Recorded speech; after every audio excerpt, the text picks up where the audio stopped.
और वो खुद भी उसके अंदर ही था और उसने अपने ककून को हवा में ऊपर लटकाने के लिए दरख्तों का सहारा लिया था ताकि वो उनके जरिए अपने ककून को हवा में ही सिक्योर कर सके। ये देखकर मोई भी काफी परेशान हो जाती है, उसने भी कभी ऐसा नजारा पहले नहीं देखा था और हाउटियान को उस पर शक होने लगता है और वो कहता है कि ये छोटा सा इंसेक्ट इतना ताकतवर कैसे हो सकता है, मुझे लगता है कि शायद इसकी रियल आइडेंटिटी कुछ और है। वो वहीं पे ही आग जलाकर बैठ जाता है, वो इंतजार कर रहा था कि शायद वो कैटरपिलर अब बाहर आएगा। वो मोई से कहता है कि जब तक वो कैटरपिलर उस ककून से बाहर नहीं आ जाता तब तक हमें इसे प्रोटेक्ट करना होगा।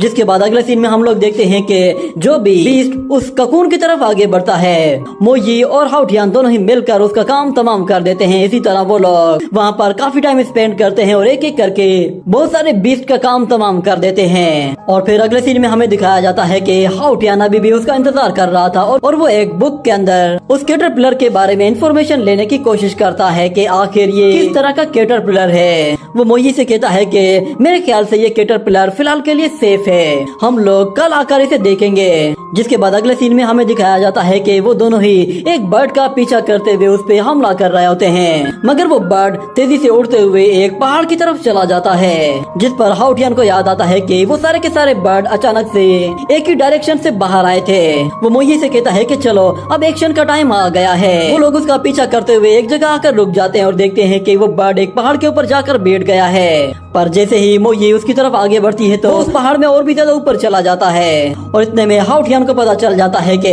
हम लोग यहाँ पे जिस काम के लिए आए थे फाइनली वो काम होने वाला है, हम लोगों ने उसे डिस्कवर कर लिया है। और फिर वो पीछे पलट कर देखता है तो उसे वही ककून दिखाई देता है। जिस पर हाउटियान कहता है कि तुम यहाँ पे बिल्कुल सेफ हो, तुम लोग कुछ देर के बाद तुम्हारे पास वापस आएंगे।